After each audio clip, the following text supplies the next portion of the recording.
Hi friends, hospital bag எனக்கு என்னெல்லாம் back பண்ணேன் அப்படின்னு சொல்லி நேற்று வீடியோவில் பார்த்தோம். இன்றைக்கி நியூ பார்ன் பேபிக்கு, அதாவது நம்ம தங்கக்குட்டிக்கு என்னெல்லாம் நான் பேக் பண்ணேன் அப்படின்னு சொல்லி பார்க்கலாம் வாங்க. ஃபஸ்ட் எடுத்ததுமே குழந்தைய கேரி பண்ணுற மாதிரி நிஷாந்த் குட்டிக்கு யூஸ் பண்ண பெட்டு தான் எடுத்திருந்தேன். அதுக்கப்புறம் எக்ஸ்ட்ரா திங்ஸ் ஏதாவது வைக்கிற மாதிரி கட்டப்பை ஒன்று எம்டியாக எடுத்திருந்தேன். என்னோட ஃபேஸ் ரியாக்ஷன் ஏன் இப்படி இருக்குன்னு பார்த்தீங்கன்னா, ஹாஸ்பிட்டலே 5 o'clock மேலே தான் வர சொல்லியிருந்தாங்க.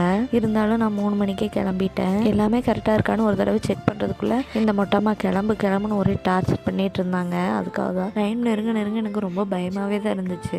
இவங்கெல்லாம் ஒரு பக்கம் தைரியமாக கிளம்பு அப்படின்னு சொல்லி ரொம்ப ஆர்வமாக இருந்தாங்க. எனக்கு என்ன ஞாபகம் வந்துச்சுன்னா, தைரியமாக இல்லாதவன தைரியமாக போ அப்படின்னு வடிவேல் காமெடி தான் மைண்டில் ஓடிட்டு இருந்துச்சு. பேபி பிறந்ததுமே கையில் வாங்குறதுக்கு தாத்தா யூஸ் பண்ண ஒயிட் கலர் துண்டு, அப்புறம் நம்ம புதுசாக வாங்கின ட்ரெஸ்ஸு, ஸ்வெட்ரு, சப்போஸ் டெலிவரிக்கு அப்புறம் மில்க் சப்ளை இல்லைன்னா பேபிக்கு பவுடர் மில்க் ஃபீட் பண்ணுறதுக்கு கிண்ணி, ஸ்பூனுன்னு எல்லாமே எடுத்து வச்சுக்கிட்டேன். கடைசியாக எல்லாத்தையும் சாமிக்கிட்ட எடுத்து வச்சு சூடம் பற்ற வச்சு சாமி கும்பிட்டு நாங்களும் ஹாஸ்பிட்டலுக்கு கிளம்பிட்டோம். வீடியோ பிடிச்சிருந்தா சப்ஸ்கிரைப் பண்ணிக்கோங்க. பாய்.